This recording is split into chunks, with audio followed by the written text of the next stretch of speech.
Hello, everybody, and welcome back to another show of Toffee Bluecast. We've got a big game ahead.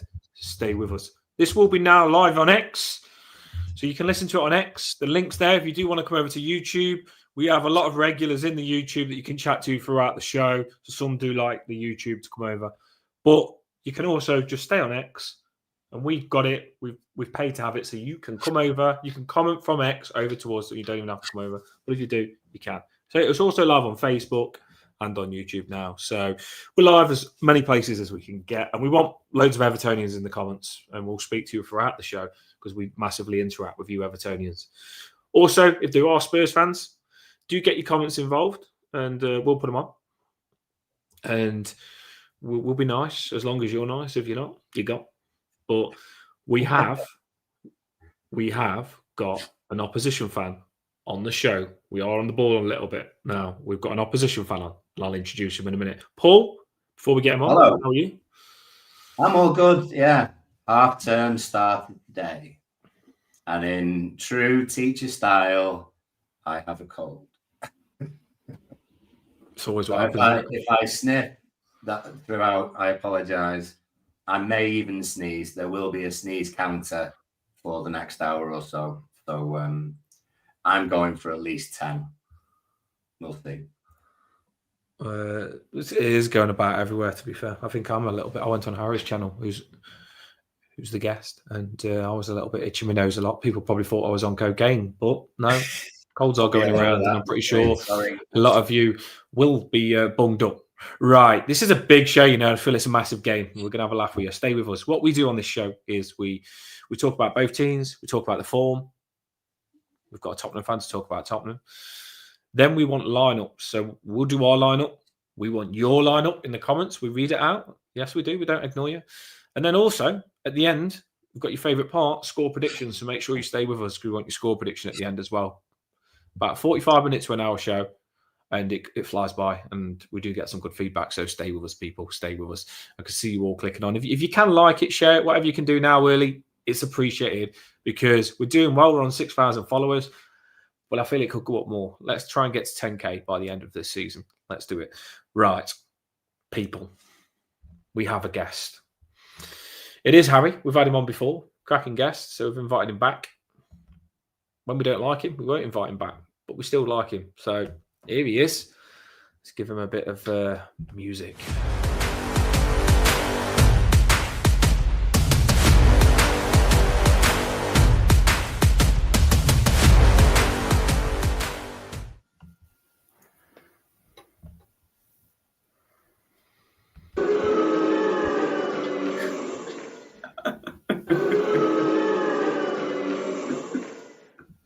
Well, the audience don't seem to be happy with the Tottenham fan. They are ready and up for Tottenham. We have got booze now, the way, people. And we've also got, by the way, when I tell a funny joke, I want you... I am quite funny, ain't I? Right. So, just new features. You've got to use them, ain't you? Can see all of you in the house, by the way. Who we got, Paul? Danny Ellis, Paulsy, love him. Emma, love you. Pooter, all of you. Abbo in the house. Roy Nixon. Peter McCann, we love you all. Altel is in the building, and I'm sure loads will come back later. Liam is in. Liam did start off with a question saying, Dan, I really like your pizza video. Basically, I think he was saying he liked it, but I didn't understand it at all. Right? So, I just explained the pizza video, the pizza short. There's a guy that works at the pizza place, and there's a trend going around of them, do you know the dough? They're spinning it, flipping it round the head, jumping it and all that and putting it under the legs, and they're making pizzas with the dough, and they're doing really trickery stuff with it. So I did my trickery stuff with the pizza and did it on a short. So I think mine's better than the one going around that's got 1.6 million views and everyone loves. So I think mine is better of me slam dunking the pizza.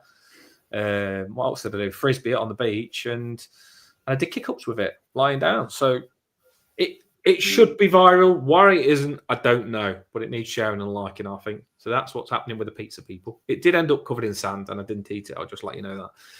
But I found it quite funny. Right, Harry, how you feeling, mate? You all right? Yeah, very good, thank you. I've been a couple of times before, so thank you so much for having me back. Looking forward to getting into it. I think you summed it up perfectly. Massive game for both teams. Looking forward to it. It's always entertainment, always goals. So it's a good one. Your record's good so far at Hill Dickinson Stadium. So honestly, it's going to be a really good one. From a Tottenham point of view, a little bit nervous going into it. A few what I'd call dodgy performances, not at our best, and results are starting to slowly reflect that too. So Tottenham have to improve. Everton as well look very, very strong. So yeah, this has the potential to be a banana skin for Tottenham, but looking forward to discussing it with both of you. Yeah, it is a cracking game. So you talked about your form with this season. Don't seem happy about it.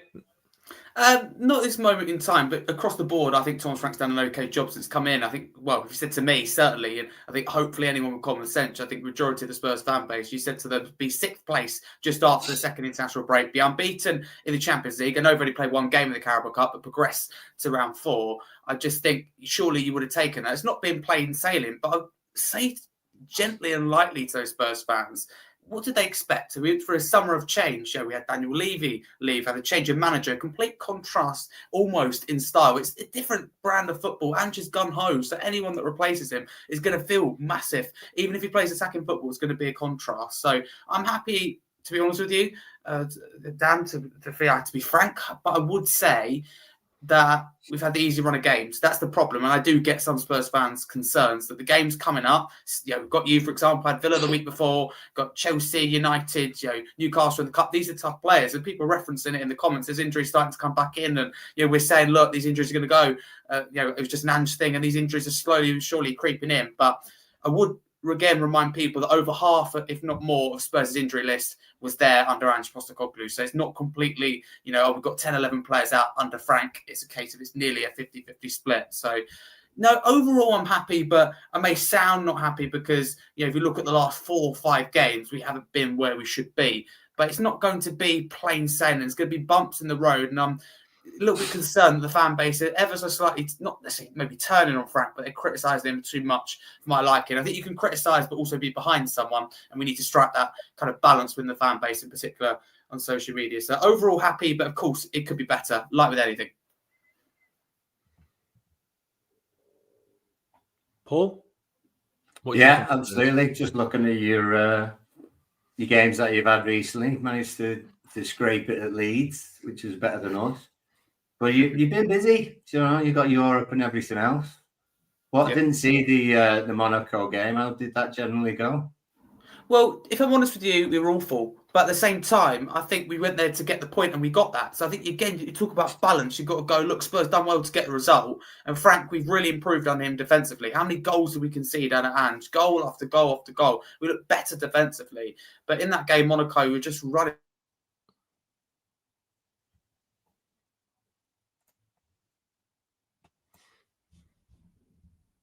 We had his microphone cut out there, haven't we? Let's get him back in. Stay in shock. Yeah, buddy. You back? You just said something brilliant. Don't know what happened there. Sorry, I was just saying it froze you out as you was talking, Harry. You was just getting some good conversation and it froze you out. Only just 2 seconds before I put you out and put you back in, so they did hear most of what you said. Sorry, I was going to say, back. It's hard to know whether Spurs done well or not defensively, but you got the feeling that Vicario saved Tottenham in this game. And you often look at that and go, clean sheet away from home against Monaco, that's okay. But it's the fact that Monaco were there for the taking. They're under new management. There was, you could just tell vulnerability in there. They're poor on the ball, but we set up with a draw. And the criticism among Spurs fans, they might have a point. Spurs seem to, under Frank's happy draws here and there. Like we draw to Wolves at home, and that seems a really good point, if you see what I mean, Paul, because we score late in that game rather than before the game. I mean, would you take, as Everton fans, a draw at home to Wolves right now? I don't think you would. I don't think many clubs, if any, would at all. And that's the problem. So it's been okay, but at the same time, that form and performances aren't as good as the first few games of the season, and that's the problem. It's not been plain sailing, but it's not going to be. You're not going to win every game, even if they are easy. Oh, true. And like you say, you do score goals. So I think it's always been Spurs thing. I've always found is that it's just what turns up on the day. They could be absolutely amazing one week and then absolute shite next. So, just inconsistencies generally just been, I think, the cause of you maybe not being Champions League sides on a regular basis or even winning a trophy. That's not a bad shout. I just feel like Spurs fans, they've always been this way, but had this idea and kind of in their heads that you have to play a certain way.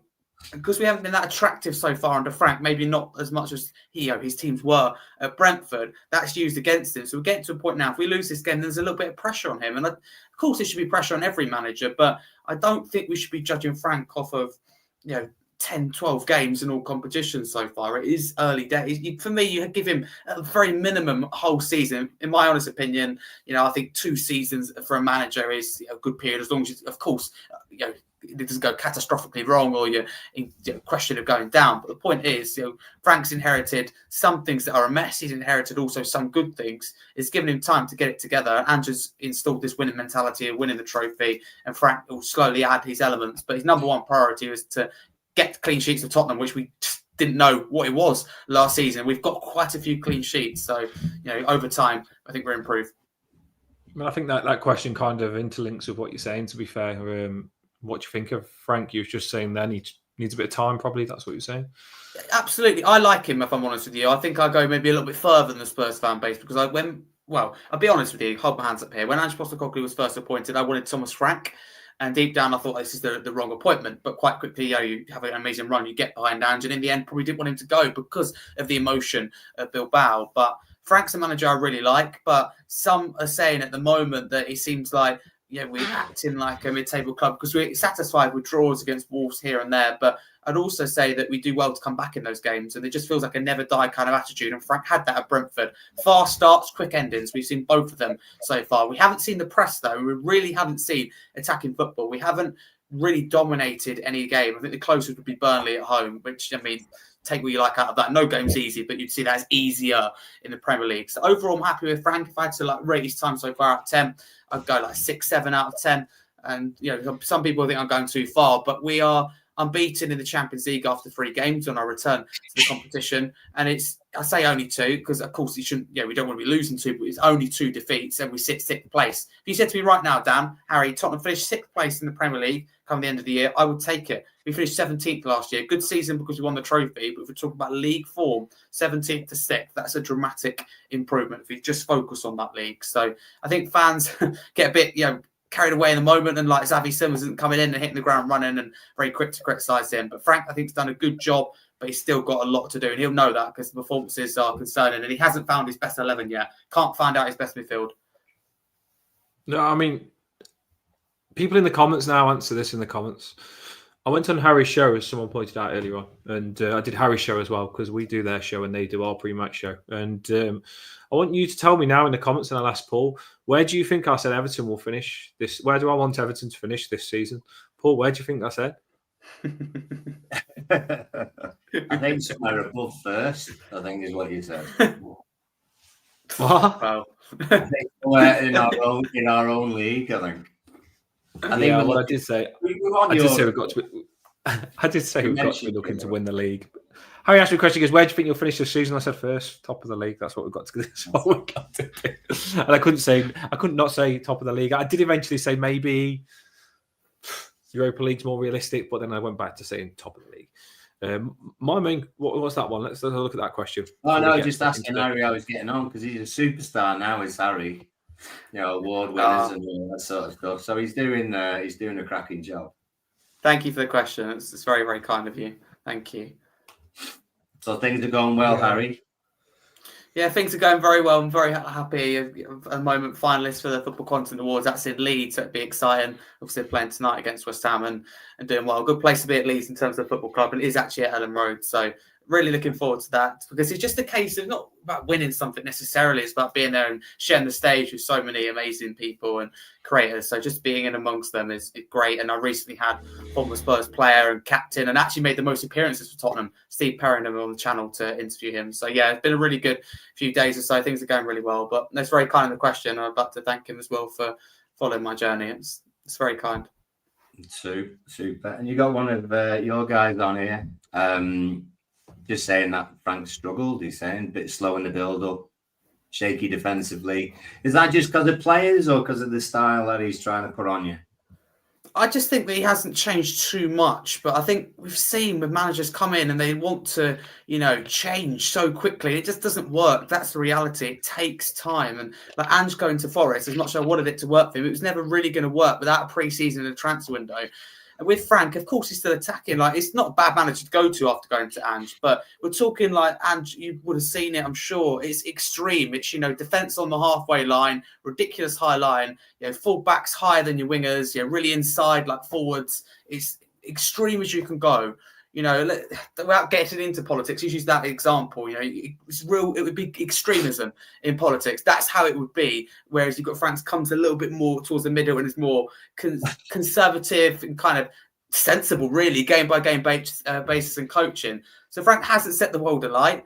But at the same time, we went to Man City and outplayed them. I know this is a regular thing for Spurs, which is really weird we have against City. But we went there to the Etihad and outplayed them. Not many teams have done that this season already. And they look a strong force, Man City, after a blip early on. So I've been happy with Frank, but I totally get fans' concerns. And like Frank saying that he thinks we started the season well and he doesn't have really any concerns. And the performances haven't been great. And what it is look at Liverpool, right? They get away with the results in the first period of the season. We're all like, how long can they get away with it? Palace started something, didn't they, where they got undone for poor performances. Oh, now, I know, of course, they're rung in the week. Eintracht Frankfurt, 4 or 5 defeats in a row across all competitions. That would be funny is what they deserve because of their performances. And for Tottenham, it just feels similar. Tougher fixtures coming up. If we don't improve, we probably lose these next few games. So that's the thing. Results have been happy with. Performances just haven't been there. But I will remind people, football's a results-based business. And under Frank, I personally, as a fan, this is where I differ from some Spurs fans. I'd rather not play well and get the result and improve next game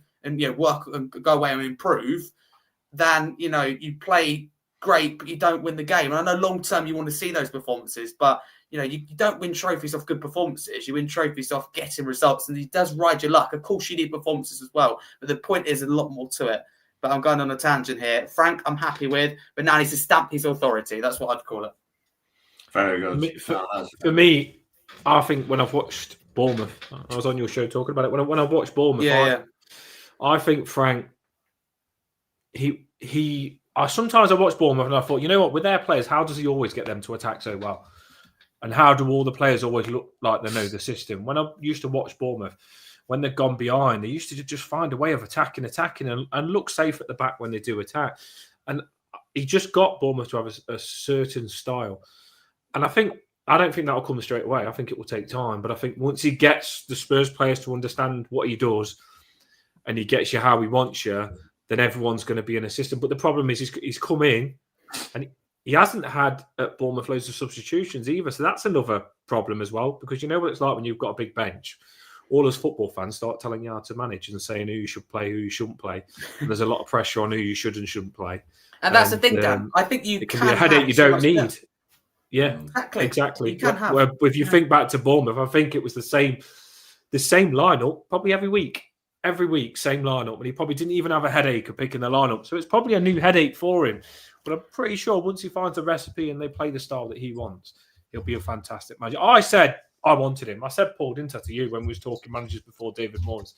I would have had Thomas Frank. You probably would have had Thomas Frank, but you wanted him, didn't you, Paul? Yeah, he's a really good manager. Yeah, well, certainly above some of the others that were always thrown around. I mean, it's worked out for us with Moyes, obviously, but yeah, we love Moyes. Yeah, Frank's a decent manager, and I think half of it is how he comes across in interviews and everything else. He's methodical. He's reasonable. He seems somewhat human compared to one or two others. So yeah, he's good. He's good. Like him. Yeah. James Graham says, who's Harry Scarf? Harry Scarf, we've got him on the show. He plays in the under-18s academy for Spurs. He's on the verge of hitting the first team. Could be selected for Sunday's game. Who knows? Might need to play up top. You've got so many strikers, but none of the quality yet. Just look like a footballer, doesn't he? This is our recent form as well. So we're very hit and miss. We obviously had a shocker at Wolves, which was annoying since we had beaten earlier on in the league, which was all right. But obviously it's a little bit more red there than we would like. But we did get the Palace win, which was a bit of a smash and grab in the last kind of half hour, but vital, really. So we're coming into a little bit of a run with you guys first. where we've got a few home games where we would be disappointed if we didn't get points. And whether people are expecting us to get a point or 3 points or just hoping for it or whatever on Sunday. I think it's always the case of us, we fancy ourselves at home against anybody. So it'll be interesting. I think we've got all of our side looking forward to it. I don't think anyone's completely dreading it, which was obviously like City away. So we always tend to have half decent games between us, don't we? You do. Loads of goals, loads of entertainment, and you just don't know what to predict, and that's quite a good thing. It is going to be a bit of a thriller game, isn't it? Keep your comments putting in. Plenty of people commenting. Do get your comments in. Don't be shy. We'll read them out. Interact with us. That's what we do. Bring Everton fans, and there's a few Spur fans in the house together. Make sure you hit that like nice and early. Right, so we do lineups. Let's do it. Lineups. Let's see what Harry's lineup is. Let's see what he's given. By the way, quite bold. Before Harry even says anything, I'm going to say that I don't think Harry's lineup will be the lineup. But no, it won't be. No. I asked him what lineup he wants, and he gave me the answer to what lineup he wants. So here we go, people. Let's have a look. This is a lineup he wants. Hold on, I will move you in a second. There we go. So this is Harry's lineup. So rip him as much as you want if you think it's bad. This is probably why Harry isn't the manager, but I can see little reasons of why he's done it. But talk to me. Right, so he's bold. For context, Romero and Udogie are unavailable for Tottenham, so a reshuffle in defence is going to happen either way. So my thinking behind it, right, is you can play Porro and Jed Spence, but this gets right. Grealish starts on the left-hand side. I love Porro, but he's not good in 1v1. So for me, it's critical for Tottenham that Jed Spence starts at right back up against Grealish. If we want anything from this game, it's that important. Porro is a great player, but not defensively. Spence has to start at right back, which leaves Tottenham with no left back. Davis injured and Udogie's injured. So Van der Ven, for me, feels more natural to go left back. The other option for Tottenham is Gray goes to left back and Van der Ven will go to centre back. To be honest with you, I'm nearly almost convinced these four defenders will start. But it's what position they'll play. Because in the week, we had Van der Ven at centre back and Gray left back. But I'm looking at it and I personally think Beto will start and I fancy more Gray against him and more Danso with his physicality supported by Gray. So Van der Ven on that left-hand side, I just have this image of him stepping into midfield. I think if we talked about it in depth, didn't we, Dan? Tottenham winning that midfield battle. Van der Ven getting forward, create space. It just makes sense. And we're talking about Porro, a player that started so many games. And you get to a point as a player, you start too many games, you get injured. So although this is bold, I just think from a defensive point of view, Porro versus Grealish, I back Grealish to score once or twice easily. Not being funny, he'll cause problems. And this is someone who likes Porro, but he started off his career as a right winger. A lot of people saying, where's Bergwijn? I'll get into it because he had a poor performance, unfortunately, in the week. So midfield then, Frank will increasingly likely go with Bentancur and Paulinho, but that is very, for me, too conservative. And you don't win football matches if you start defensively. And also it puts pressure on your defence. Sarr is someone who's done very well. I think it's a case of where do you start Sarr if you do play him. So Paulinho and Sarr as a two. You have the experience of Paulinho and the tackling. And I think Paulinho against Trezeguet is very interesting to watch. But we need a bit of energy and legs in that midfield so we don't get run ragged. And Sarr is that man for me. Simmons has been disappointing so far, but it's early days. There's a possibility he starts on the left-hand side, but I'll start him in the number 10. I just think give him a little space, if he can get him behind the Everton midfield. So it could be a key role for him. Kudus on the right, no brainer, has been our best player this season. Odegaard on the left has shown the most promise out of any left winger we've got, clearly short in these attacking positions. And striker then, the option for Tottenham, Solanke is injured, but he's between Richarlison or Kolo Muani. Richarlison come off the bench, Muani, they did both come off the bench in the week, but Muani I want to focus on because he's a new signing, recently come back from a dead leg, which seemed to last an entirety, but he is back. And I just think, playing from the start, there's no better way to get used to a new country, a new league, your teammates, and throw you into the lineup. If you bring someone on off the bench, especially after coming back from injury, initially that's the right thing, but you can't get up to speed with the game. You can't come on in a game like this where it's going to be goals and entertainment. You can't get up to scratch the game as a substitute, as important as they are. So that would be my team. It's not what Frank will go with, although it looks crazy. I think a lot of these players start the game, but not in the position. I've just been a little bit bold and tweaked things and thought a little bit more outside the box because Frank probably goes Spence left back, Porro right back, or he might go with this and go Gray at left back. So Van der Ven at left back is the boldest call. Gray can play there, and I don't have a problem with that. That's, I thought about that, and Dan, I think I sent you a lineup over, then I nearly changed it between Gray and Van der Ven positioning wise. But I just thought of that because you play with one up front, you play with two up front. I would change that a little bit more. But again, Van der Ven, in terms of him up against Ndai, look at Van der Ven's pace. I just think he can deal with Ndai, and I think Spence can deal with Grealish. So this lineup from Tottenham is purely based on the opposition, if I'm honest with you. I've looked at Everton and gone, you have to stop Ndai and Grealish if you want anything from the game, and Spence and Van der Ven do that. It's not what Frank will go with. I'm sure he'll go with Bentancur, Paulinho. I'm sure he'll start Porro again. But mark my words, if Porro starts and he's up against Grealish, I don't see any reason why Grealish wouldn't start on the left-hand side. I don't see any reason why Porro wouldn't start on that right. Then Grealish gets the better of him, unfortunately, because Porro, his weakness in his game is 1v1 defending. And what is Grealish best at, apart from the dribbling? 1v1 duels. So that's my thinking. Hopefully that provides a little bit more explanation time. It's just still a bold lineup. Yeah, the comments have been coming in. I'm pretty sure I put them up on the screen as you was on. Our problem remains a centre forward from the Spurs fan. Definitely. That was Simply A says, don't agree with the back four. He likes what you said would actually probably be, but you've just said the reasons why you've changed it. And I can see when I was putting Spence in, I thought Spence right back, but then Spence probably would handle Grealish better than Porro because you said he's not that good at tracking back. I would say Spence starting off his career has mainly played as a right back, but just because of injury, he's mainly played at left back for Tottenham. So I think why not see him at right back? And if starting Porro's okay, it's not the end of the world, but if a doggy was back, it would allow Tottenham more leeway. And I totally agree with all the comments. And just to be clear, I was massively against playing Gray in defence, but in this game we're in a little bit of a predicament because we only had 3 fit centre backs going into the season. One of them was out in Christian Romero. We knew this would happen at some point, so we're in a little bit of a sticky situation, and I don't want to be playing the likes of Paulinho at centre back, so I've just moved a few things around. But if you put Gray at left back and Van der Ven at centre back, all of a sudden that looks like the Tottenham team pretty much we saw in midweek. Have you the last few games? Have you had lots of changes? Have you ever had a settled side at all in the last couple of months? Or always been changing?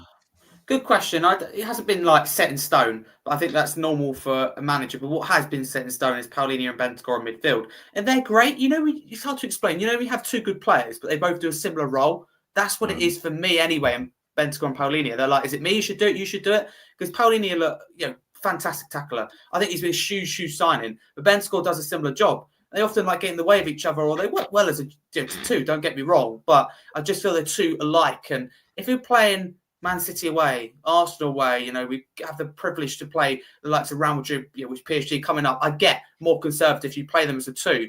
But what concerns me is that Wolves at home, we're starting Bentancur and Paulinho together. You've got Sarr on the bench, Bergvall on the bench, Xavi Simons on the bench. I'm thinking, really? These are game-changing attacking players. So I think, Frank, we talk about him being too conservative. This is an example of this. So take the handbrake off a little bit. Let Sarr run and dictate as an 8. The only caveat to my own team, I'm going to criticise myself here, is Sarr is, in my opinion, has been better this season as a 10, where he's played more centrally. It's really weird with him because he's one of our best players in the first 6 games in all competitions, but he got injured and has come back and hardly got a minute. When he hasn't been up to the speed of the game coming off the bench. Like the other day, he just looked completely lost. Looked like he turned up to the wrong thing. He's, turning up for basketball later, and it just didn't look right, which is a shame. And that's what I talk about in terms of hard to adjust to the game. But Sarr is a really key player. He could be running and running. He could do 2 sets of 90 minutes. So, but it's a good question. The reason that I was asking really is that sometimes some people see it obviously as a detriment of our side is that we didn't really have a lot of strength in depth. So we always kept the same 11 really, bar the odd couple, but we don't change our team very often unless forced. And sometimes some people like to see that as a negative because it can get a bit stale. But actually, in many ways, it's a positive because the relationships that you get between, the centre backs or the full back and the next midfielder up, or the 2 centre mids working together and stuff like that. That I think is a strength of ours because I think a smaller squad and everything else does tend to work. If you're moving players around for opportunities, maybe they don't get those relationships. So I just wondered whether that was something that you were having to deal with lots of changes, and maybe you don't have pairs of players working on a regular basis together? It's a great question. And like, if you look at our midfield, we have a lot of depth, like crazy options. Like I've gone with, you can see here, Simmons, Paulinho and Sarr. But you've got Bergvall, and I know the likes of Basuma are injured, Madison's injured, Kulusevski injured, all these players to come back. But still on our bench, we have the likes of Lucas Bergvall, who's a really promising young player who can definitely change the game. So we have like options everywhere. Bentancur as well that I didn't go with in this game. I just feel like there's a load of options to choose from. And Frank at Brentford, let's be clear, negative net spend every year. He's had great players. Well, players he's turned into great players, but has he had that level of depth? And some people in the comments saying, look, the level of depth, isn't there. And in some positions, it isn't. Like Tottenham have 4 strikers at the club, but are they up to the quality? You know, you've got Moani, you've got Richarlison.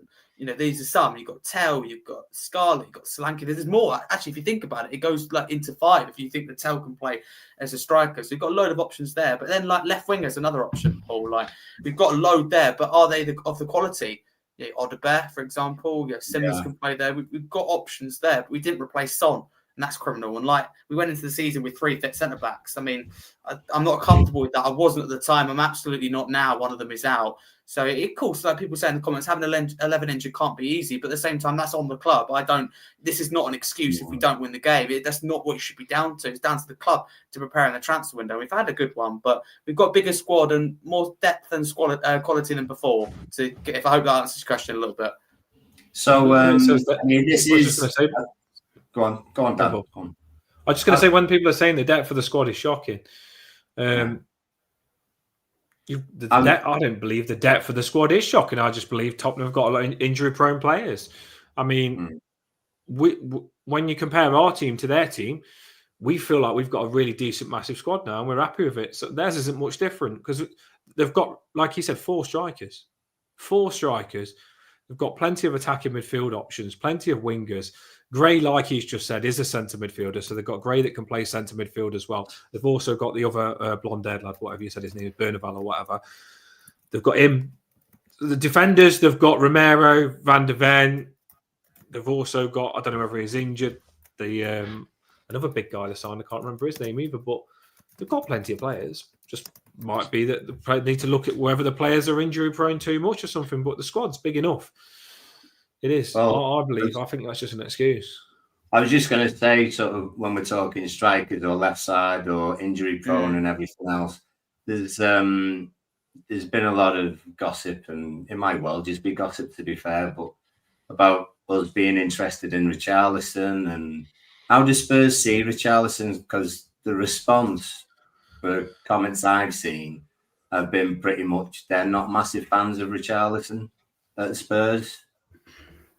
Yeah, it's a big talking point at the moment, I think, among the Spurs fan base, and I'm sure your fan base still being an ex-player and still massively liked by the club, which is nice. I love that, by the way, that a player leaves the club and has that respect. I hate that you, as a player, you do anything to damage a relationship. Richarlison done everything in his power, as did the Everton fans, to have that connection. And even as a Spurs fan, I look at that and go, I like that. But with Richarlison, he's a person I like. I love that fight, that commitment for the badge. He's just such a likable person. He's one of those players that you hate him if he's against you and love him if he's on your team. But if I'm being harsh and I'm looking at it and being totally honest, putting my love to him aside, I go, he goes through hot and cold periods and he just can't keep himself fit, which is a real shame because there's potential there. He's Brazil's number 9 at the end of the day for a reason, but he'd go on a good run, but he just dips, and he's a confidence player.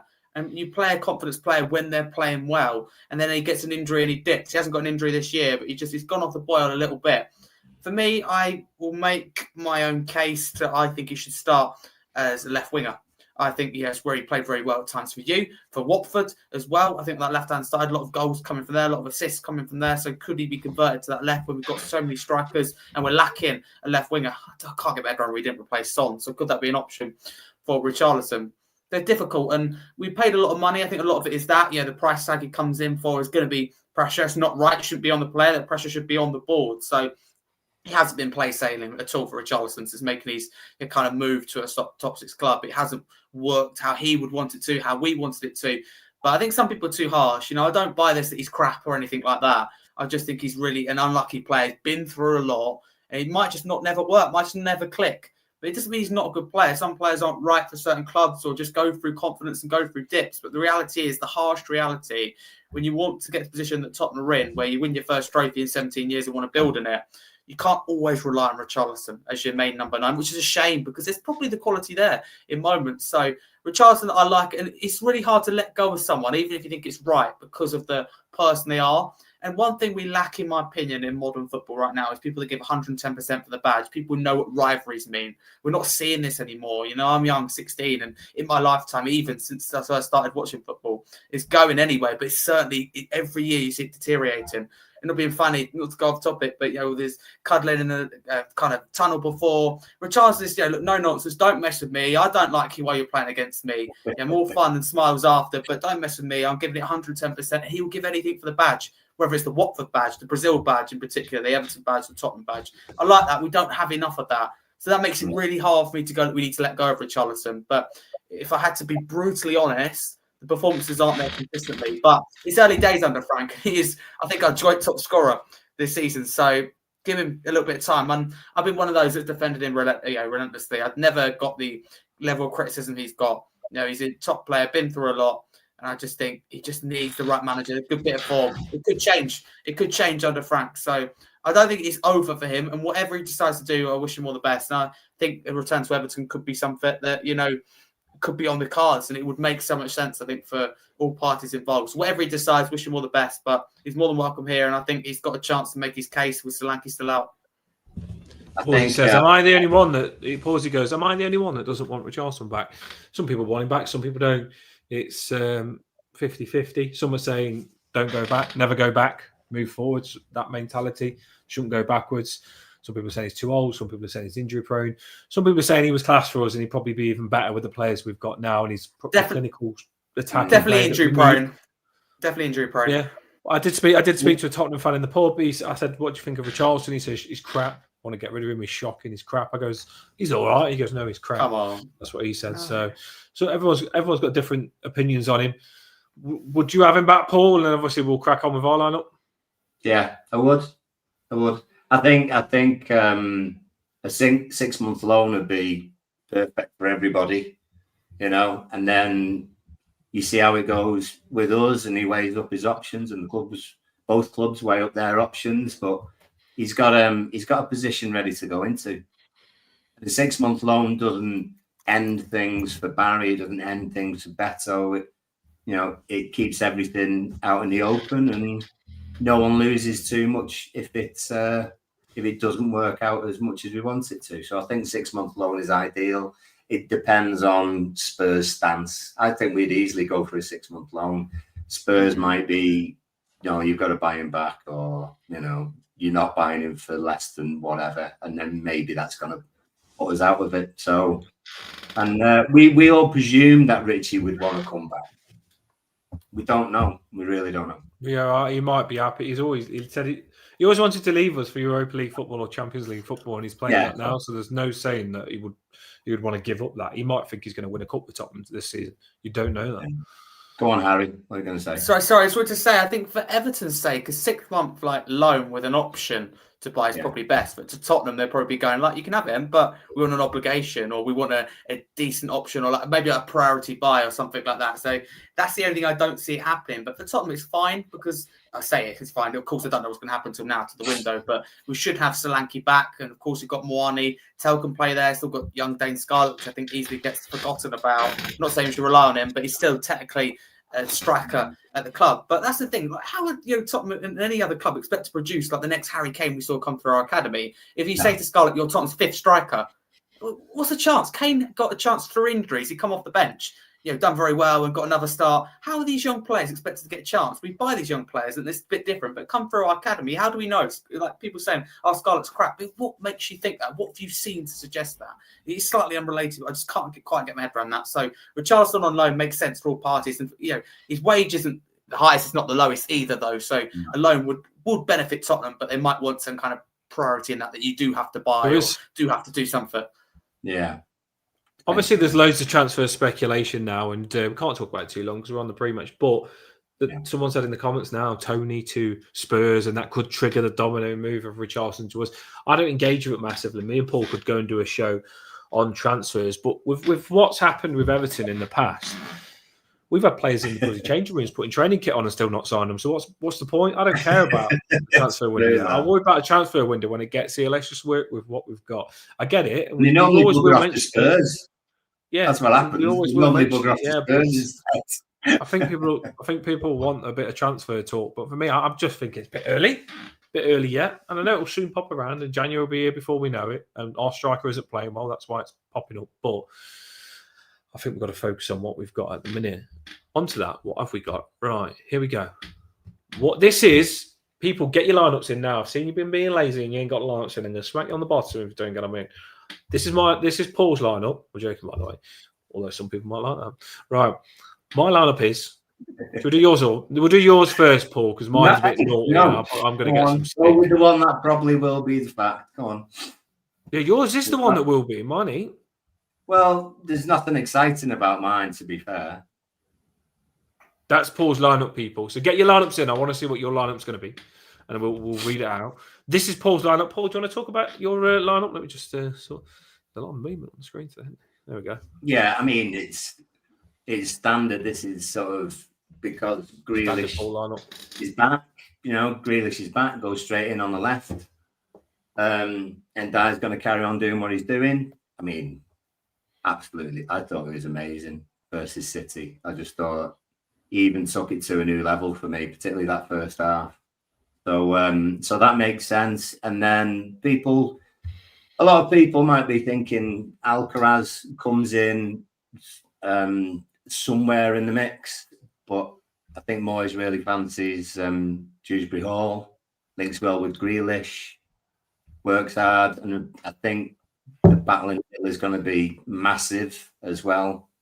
And I just think Beto against physically against any centre backs is always a decent battle. Beto's physicality has never been the issue. Is actually touch of the ball. That's the issue. But if there's any shaky centre backs, Beto will give him a little bit of a ride for a good 45 minutes to an hour. So that for me, I just think is what we've seen sort of happen, really, just sort of common sense. Whether it is that goes, or if there's a bit of a step with bringing someone in at a different position, then so be it. And there you go. I think that's what Dan's team will be leaning toward rather than my sort of standard mundane one. Obviously, we've still got to put my lineup on, and we've got to read your lineups. But Harry, you look a little bit scared. I feel like I can hear your heartbeat on the.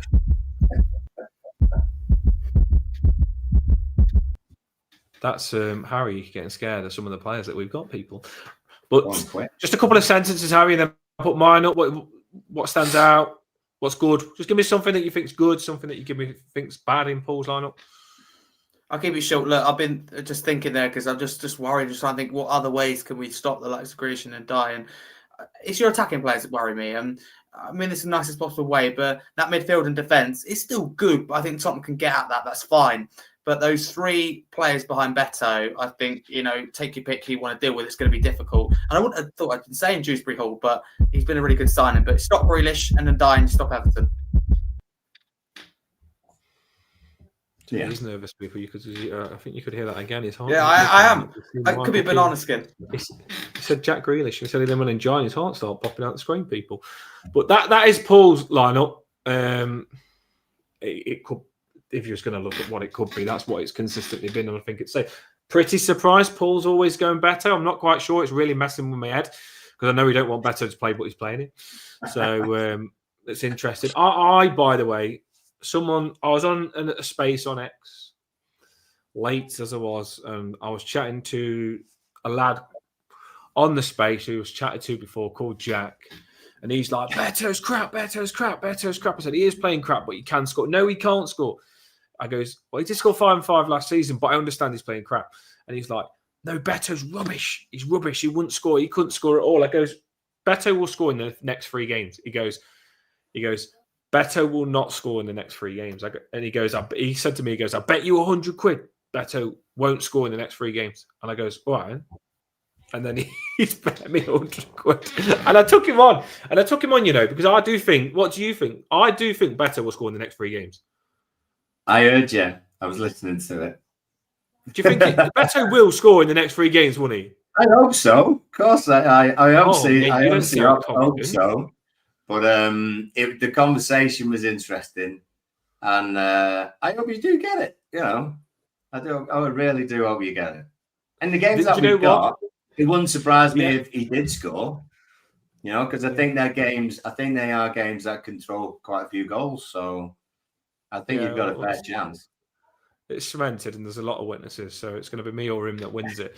And the Everton in me, this is why I become an Everton fan, because I'm the sort of guy that walks through the house and knocks a bottle of Coke over like I did just before this channel. But the Everton in me, we know for a fact Barry's going to score a hat-trick, and Beto isn't going to play in the next 3 games, and then I'll lose. But I've took the risk, because his is a big risk as well, because he's said that Beto won't score. There's a lot of risk. I'm interested in how it's going to go. I think Beto could randomly pop up against Spurs if he starts.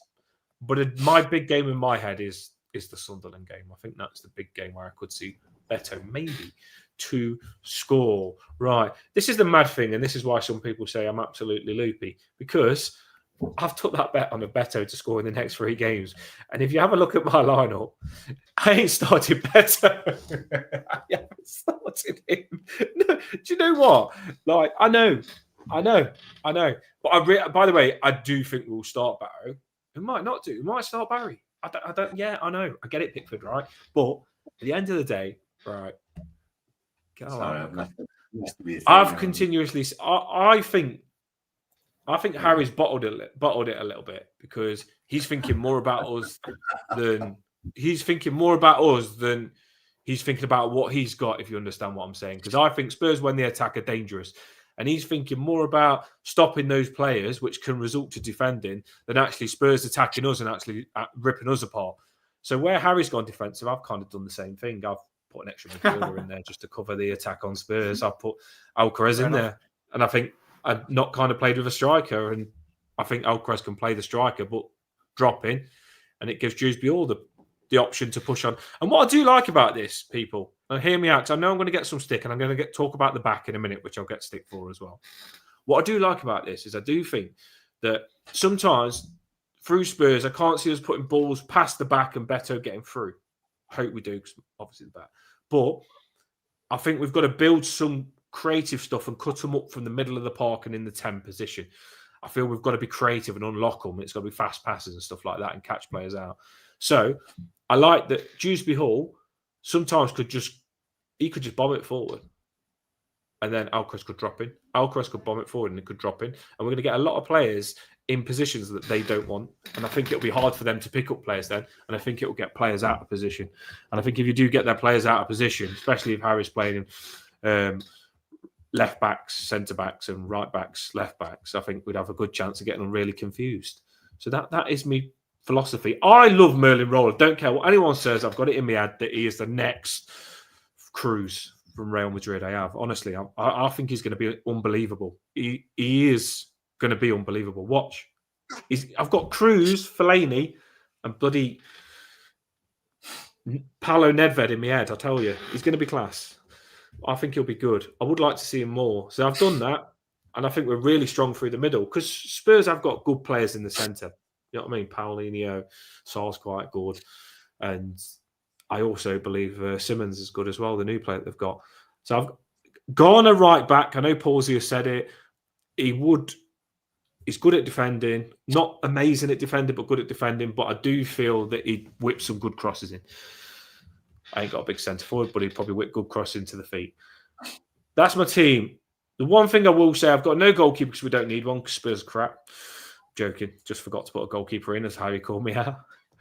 And the last thing, I have put O'Brien in Michael Keane's position, and Michael Keane has been better than Tarkowski. I'm not denying that. He has been better than Tarkowski, but I'm not writing Tarkowski off just because Michael Keane's been better than him. So I know Tarkowski, don't forget how good he was for us in the past, by the way, just because Michael Keane started performing.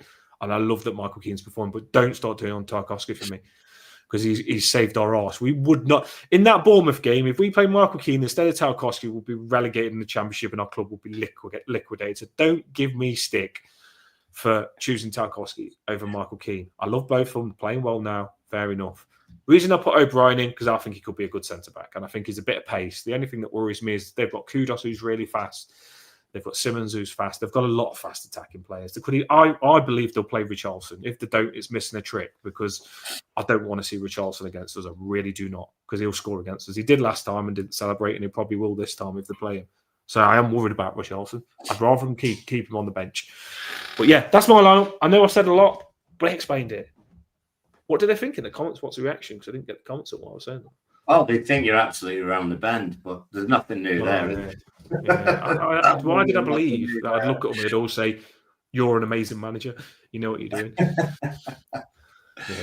No, actually, lots of people support the Ghana right back, but in turn maybe don't agree with Keane being dropped.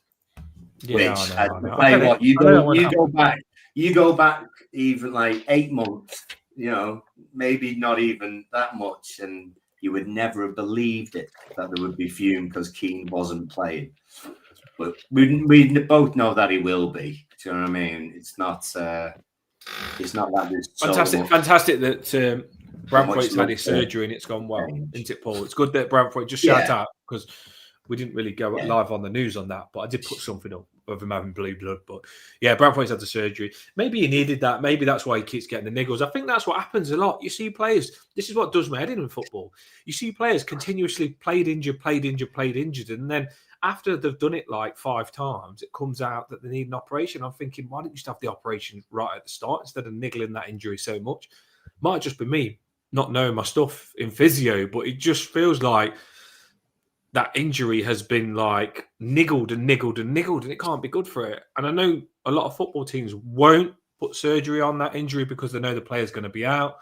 You've got to look after the player sometimes for you long term because you could put him out for his whole career. So I'm really happy that Bradthwaite's had that done, and hopefully when he comes back, as he said, it's going to be a Spartan warrior and prove everyone wrong that's doubting him. Harry, we've got lots of sentences on the just on my team. Just give me one sentence actually on my team, and then we'll read all these lineups out on mine. Okay, I'm surprised by your team. I think it's not what I think we see, but you know more about Everton than I do. I hold my hands up. I'll be very surprised to see no Beto or Barry, but we'll have to see what happens. Not what I expected to see. Or Bitford. Yeah, no goalkeeper. We definitely be scoring one. It's only one. It's fine. Fair enough. Don't worry about it. We're winning anyway. What have we got? Any comments? We have got a few lineups. So Nick's gone for Pickford, Garner right back. Starks and Keane, Mikalenko. He's dropped O'Brien then. Garner Gay with Merlin in the middle, and down the left, Adam Lasley. We're going Alcaraz and Dewsbury Hall. Grealish as a 4-2-4. So, interesting. As for Richie, he's gone Garner as well, and he's gone Roll as well. So don't just give me sick people. He's done similar to me. No, he's gone 4-2-4, and whoever's up there is up there. Yeah. No target person. Pause. To Pickford, he's going Garner right back, Parky and O'Brien. He dropped Keane. Those two at the back. Mickey left back, and then brings in Merlin as well. So Garner again next to Skillful Skilliman and Staley Home KDH, along with Man Crush Grealish. It's all about the calves, I think, and Big Beto up front. So a few people are thinking more about Garner being in that right back position, and if you do that, O'Brien either goes centre or he goes on the bench. By the looks of it, from what people are saying. Yeah. Emma's emoji game is always good. Harry, you'll be good at emojis, I'm sure. Yeah, as you can tell, it would be Pickford in goal, Peachy Pickford in goal. Peachy Bum, Pickford Bum, yeah.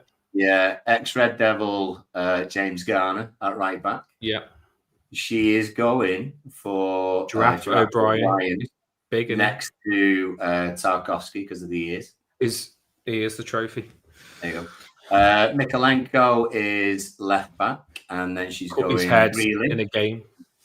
You know, Grealish. so he's got the sexy legs. And then Garner Gay next to didn't wear the Lily, laces, obviously, and Stately Home, KDH in there, along with Charlie, Champagne Charlie, and there's no cocaine emoji, and then Ndai up front, possibly.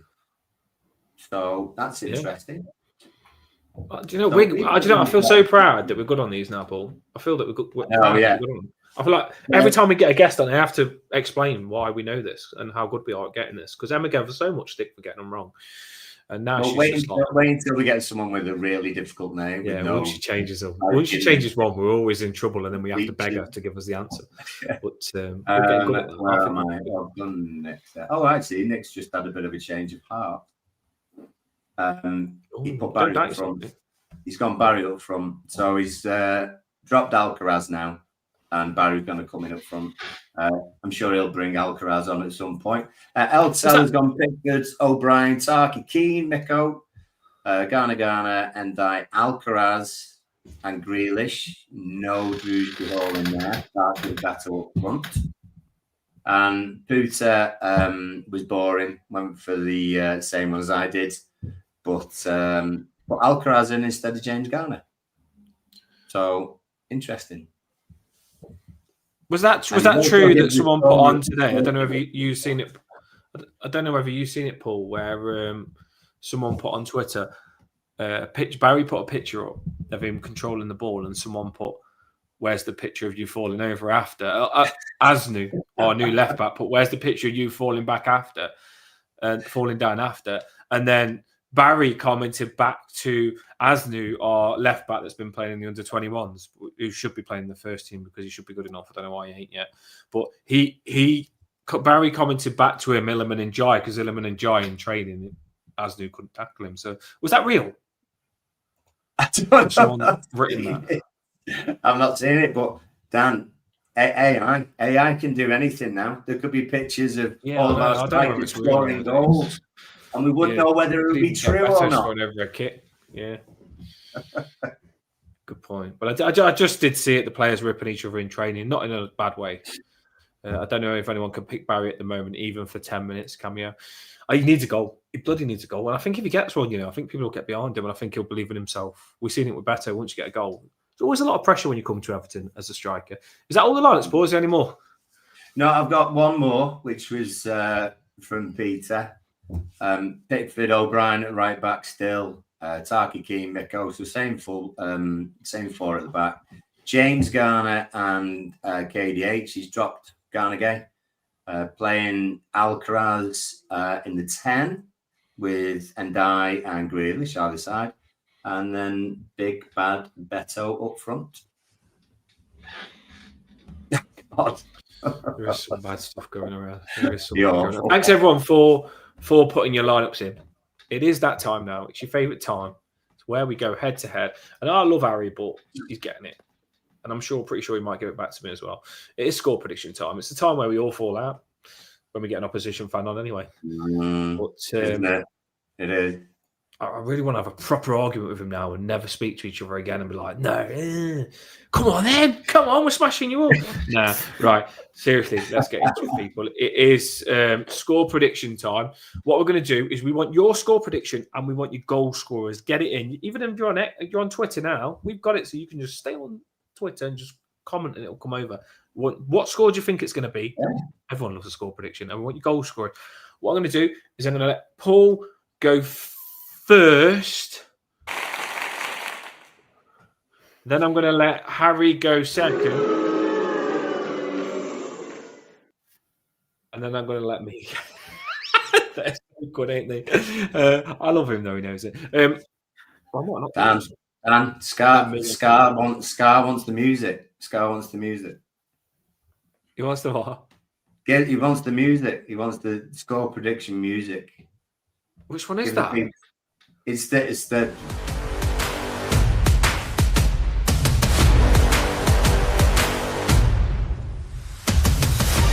And everybody, welcome to Score Prediction Time. It's that time where you are going to go absolutely mad. You are on the Toffee Bluecast right now, live, and my next door neighbours are probably going to wonder what's going on because they can probably hear me right now through the house. But it's Score Prediction Time, and I want you to tell me the truth. What do you think it's going to be? Don't bottle it. Don't go 0-0 because we don't want that crap.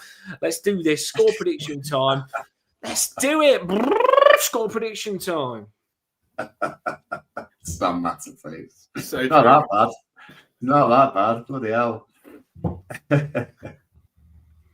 Is it me then? Oh God. Well, no, it won't be 0-0. It's Everton Spurs, and I know it might have been at one point a 0-0, but no, it can't be because we're all too good at attacking. Our thing is just whether we can get a striker to score. And obviously, because Dan's bet 100 quid, Beto's bound to score now. So I'm going for a scoreline that has happened many times, actually. I mean, I'd like us to win. I think we've got a good chance. However, I'm going to say 2-2. I think 2-2. We've had some crackers. 2-2. Yeah. So I said don't go 0-0 and he just goes 2-2 on a draw. I'll go 2-2. Yeah. To be fair, I even Paul, you are that good at score prediction. You take them that seriously. Sometimes I do think that you probably want to go a loss and don't go it and you probably want to just to get your not this time. Right. I wouldn't go all off this time. No, not against these. Against Man City, probably. Man City, I would have. I mean, I said 2-2 for Man City. I was worried about Man City. I just meant 2-0, really. So. It's so hard to give. It's so hard to like when you do score prediction.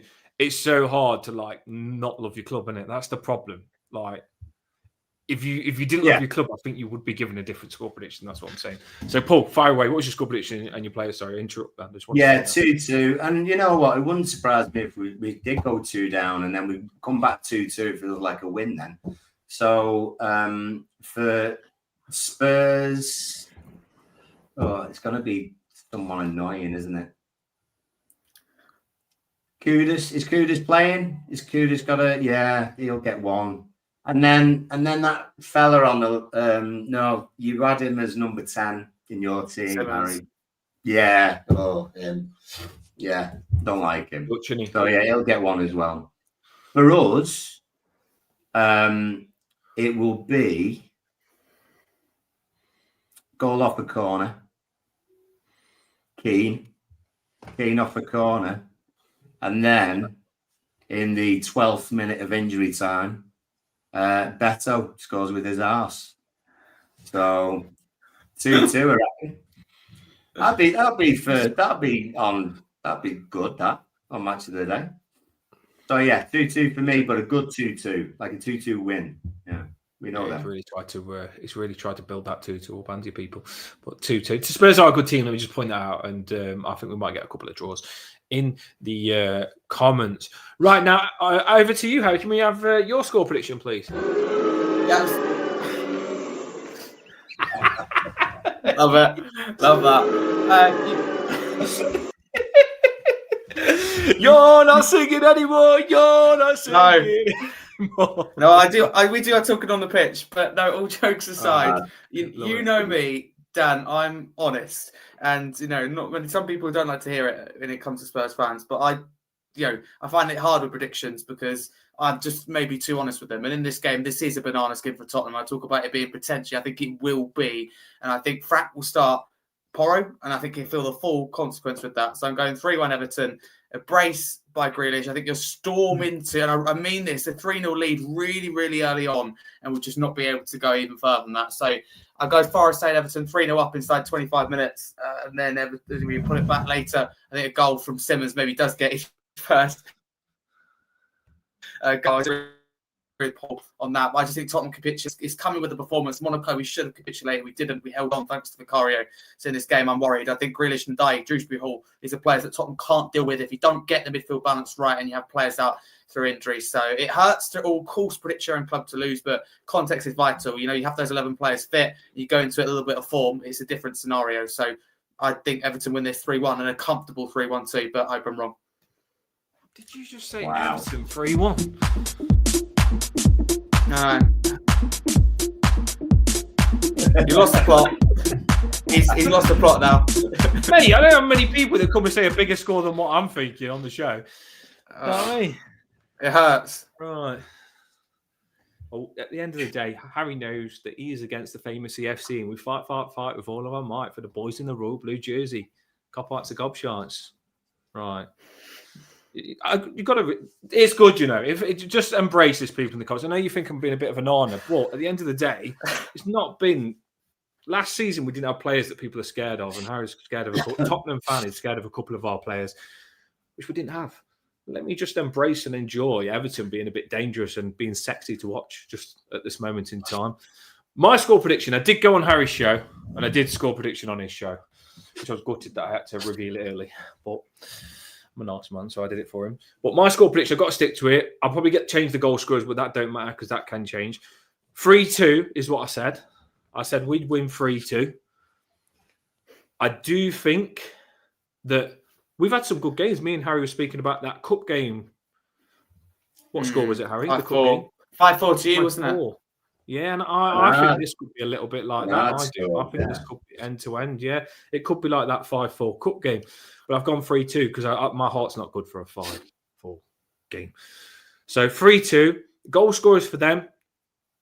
Like I say, Richarlison, he'll play. And I think he'll score against us. And I won't like it if we don't celebrate, fair enough. But I think Richarlison will play. He will.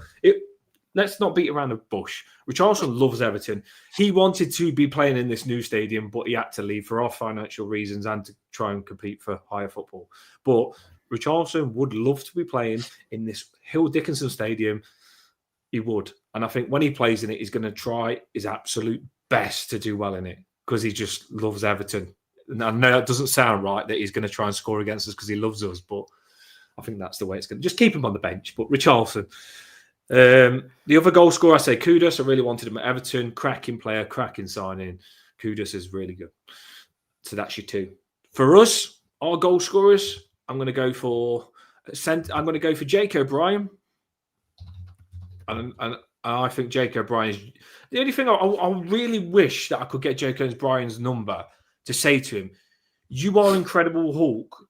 Be it. Don't doubt yourself. You're strong as hell. Use it. I think he's a little bit shy. I think he's got that shy personality where he doesn't realise it's hard as nails. I want to see him smash players up. I want to see him just bomb it through the box and just really use his strength. I want to see an aggressive Jake O'Brien. I don't know whether it's going to take someone meeting him before the game and saying something harsh to him to get him pumped up, but I want to see a Jake O'Brien on a mission. But Jake O'Brien's one goal scorer. Dewsbury Hall's another. I think he played crap last game and he knows it. I seen him on a tweet say, I didn't get in.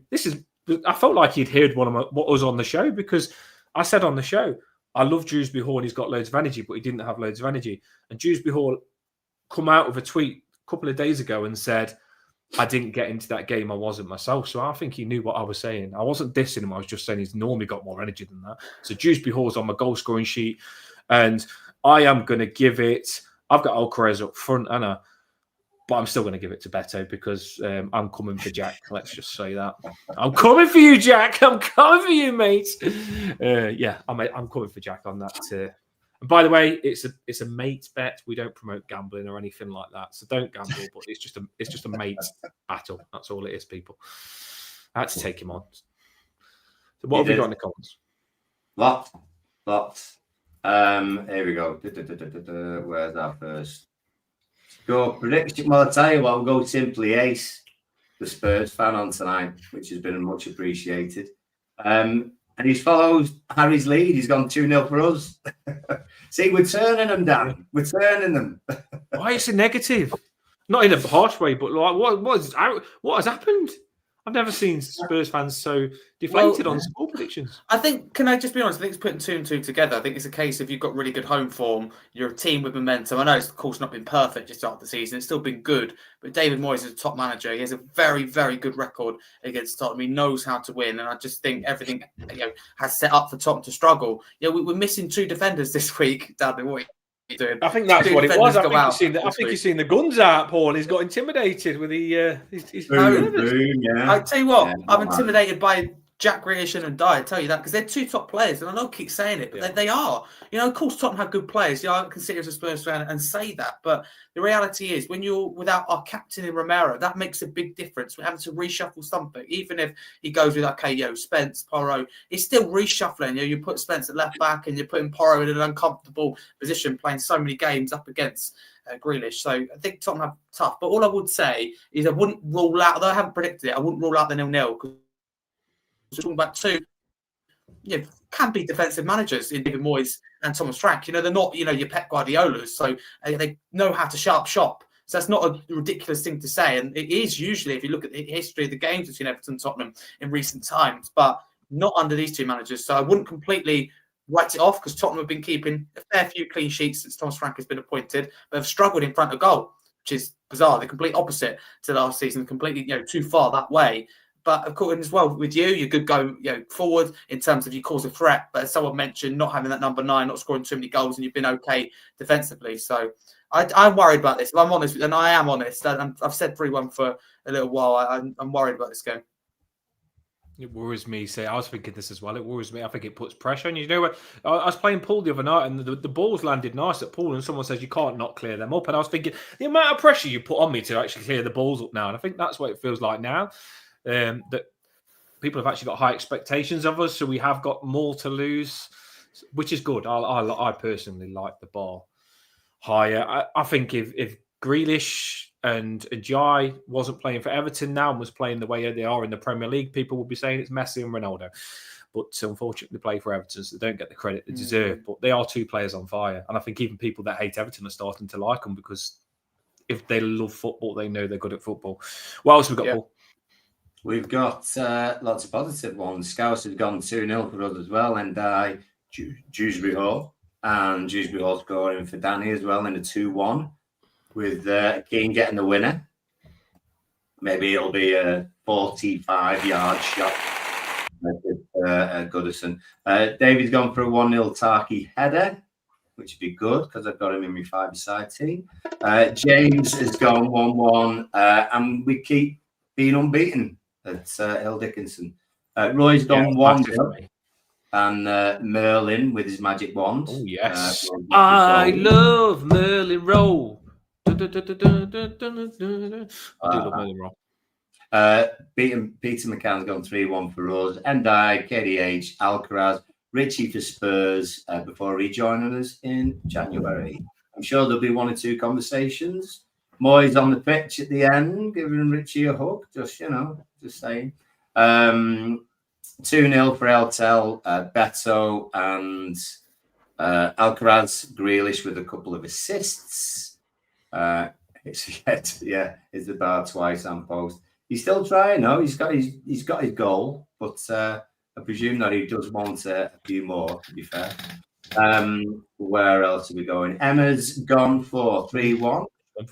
Merlin's going to score, and Dye's going to score, and Grealish's cards are going to score as well.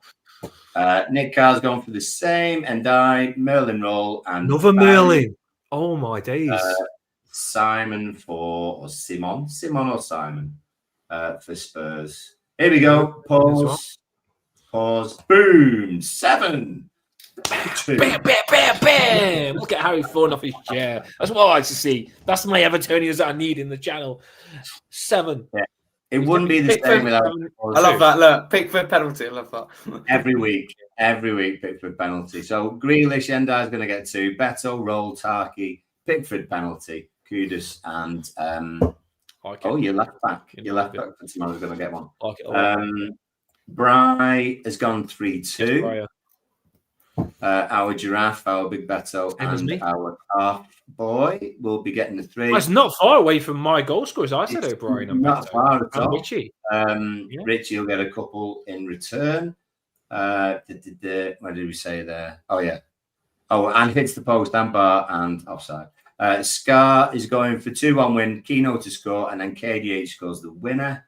Same for Puta, 2-1. Grealish and Ndai. And it wouldn't be the same without Eugene.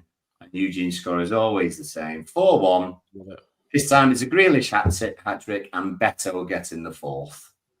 So Imagine Grealish hat-trick. so That'd be immense. it's all It'd be quite so positive It's possible. as well. But that's all she wrote. Harry is scared of Grealish. I do love him, to be fair, so I can see why he's scared. Oh, I wanted him at Tottenham. Think, I would have him now. yeah, Done. we did speak about that, didn't we? Then about him, he would have been a good fit. He is just class. But That's why I asked you. I do think that as much as I am confident with our attackers, I'm not going to underestimate what you've got on the attack as well. Let's not beat around the bush. You've got some good players as well.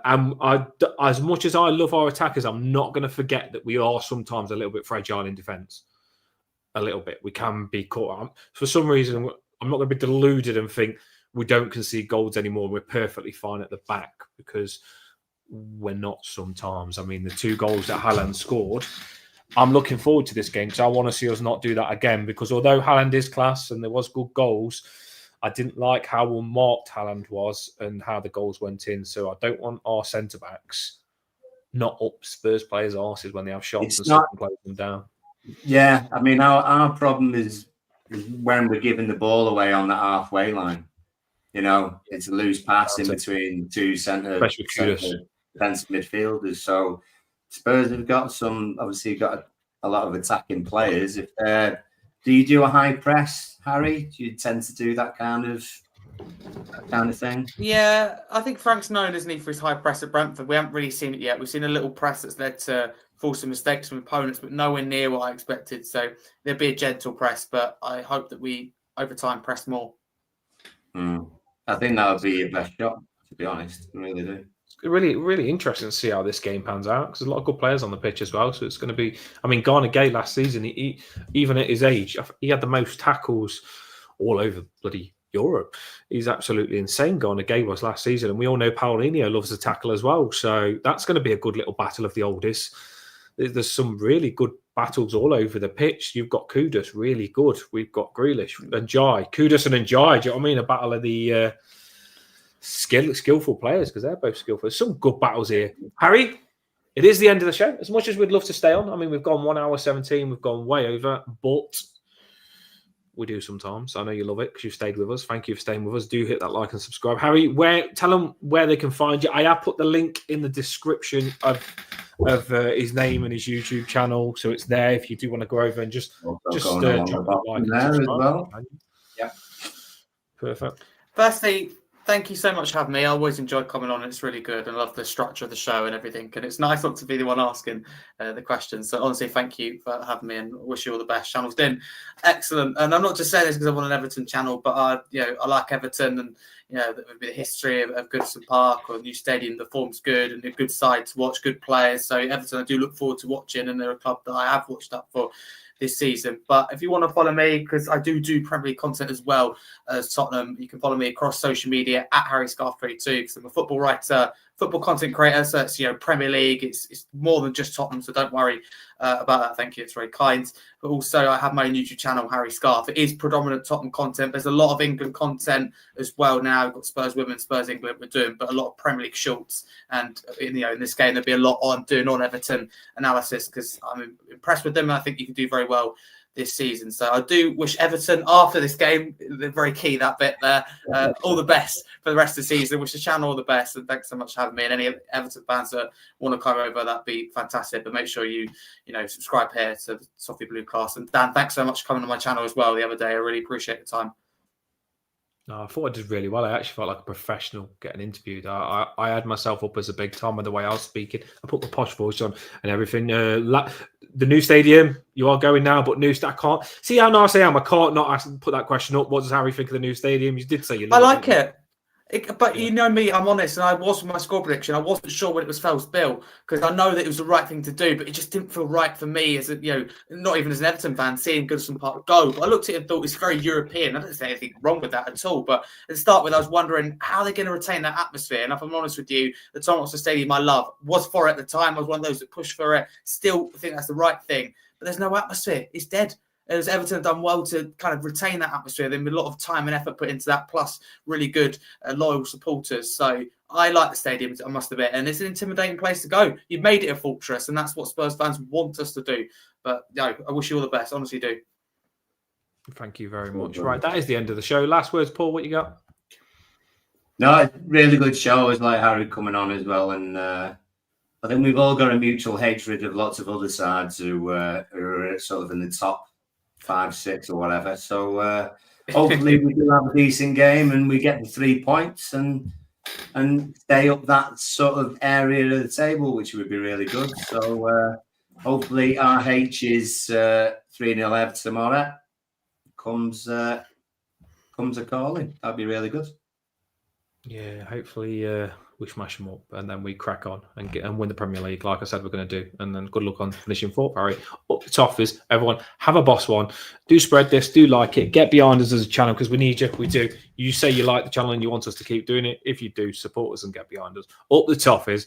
Sunday, remember, it's not tomorrow night. I know it's confusing you the night before, but we've got a couple of busy bees, even myself. So we've done it.